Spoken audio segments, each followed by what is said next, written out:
The Las Vegas Aces versus the Minnesota Lynx are actually a dream finals scenario. When you look at these two teams, they're very similar in their composition. Because of how these teams are composed, they are the best in the league at moving the ball. The Aces are actually number one in assists right now. At their best, it's just elite basketball. They can get their players open. The spacing is supreme. But we saw in that matchup that the Lynx have figured it out. It only took them a couple of games to get Napheesa Collier back acclimated. Honestly, Napheesa Collier is going to be able to play her best basketball because the pressure isn't all on her to score. Not that it ever was purely on her to score, but they just have so many more ways to get their buckets because Olivia Miles opens up so much for them. All 5 of the Lynx starters were in double digits in that win over the Aces. And honestly, because of the gravity that Natasha Howard pulls, because she's been playing at the top of her game, she's also able to facilitate. She has 6 assists in that matchup against the Aces. So Napheesa Collier being able to be plugged in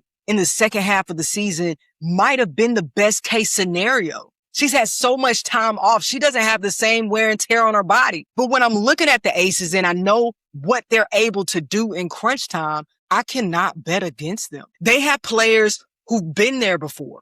They're all experienced. They know what it feels like. They know what it takes. I think that having 2 guards on the court that can both be point guards is the cheat code to a successful women's basketball team. I think that Cheryl has done some of her best work in moving Courtney Williams into that point guard spot. She was a phenomenal shooting guard, mid-range assassin. Now, being under Cheryl Reed, she's learned the skill of being a point guard and facilitating the offense so well that they made it to the finals. They just weren't able to bring it home. Now, with her GM hat, Cheryl made the moves to bring in a generational talent like Olivia Miles, who's probably going to go on to have a Hall of Fame career. I see that for her. I see a couple of championships. Minnesota is on the prowl for a post-Maya Moore championship, and I think that Olivia Miles could bring it there. You look at the Aces. The Aces have the generational talent, future Hall of Famer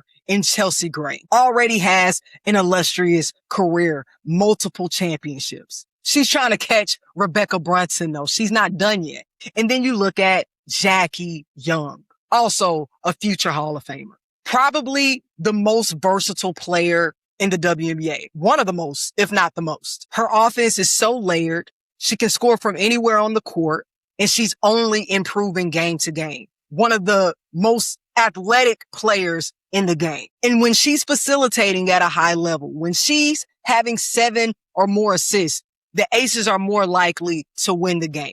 They have 2 point guards on the court, both teams. Then you look at their post play. Obviously, the Asia Wilson, best player in the world. She's now able to score from all 3 levels. She's extended her game out to the perimeter. She's the best defensive player in the league. She's listed as a center. She's mostly a center defensively because offensively, she's absolutely a forward. Very flexible, amazing footwork. But that interior line of defense, sewed up. We look at Nalissa Smith, who's playing her best basketball in this Aces system. The most efficient player in the league. She does her job.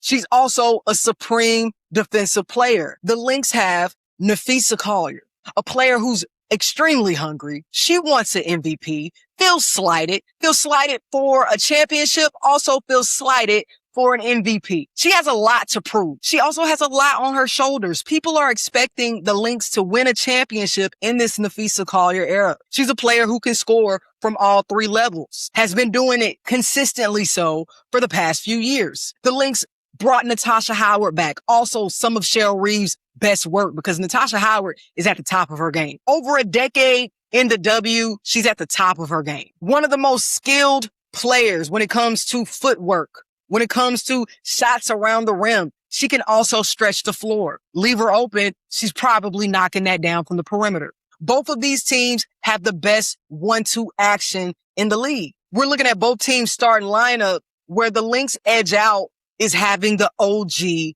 Kayla McBride. Ultimate perimeter threat. can be extremely streaky. In that last matchup where the Lynx won by 11, she had 4 3-pointers in the first quarter. Statistically, the Lynx outscored the Aces in their starting five, 87-72. Where the Aces edge out is their depth. Despite a bit of inconsistency throughout the regular season, Jewell Loyd is a cheat code. I don't care what anyone has to say about it. When they needed Jewell Loyd last season on that run to the championship, they got Jewell Loyd. She's the player who could be 6th player of the year at any moment. So even though statistically the Aces only edge out the Lynx by 3 points with their bench production, it could absolutely be more on any given night. In that 11-point win for the Lynx, the biggest ailment for the Aces was their perimeter defense. They were a step too slow the majority of the game. It's very hard to trade threes for twos. The Lynx made 5 more threes than the Aces. If the Aces can contain that in a series, they would win that series against the Lynx. However, we must give credit to the game plan the Lynx put together and how it was executed in defending A'ja Wilson. Probably some of the best defense we've seen on A'ja in the past 2 seasons. So what are your thoughts, Hoops Tribe? Who do you think takes the series between Minnesota and the Aces? Do you think it's the Lynx's time, finally, to win that championship post Maya Moore, or will the Aces repeat and tie the Lynx in most championships in the league currently? Let's talk hoops.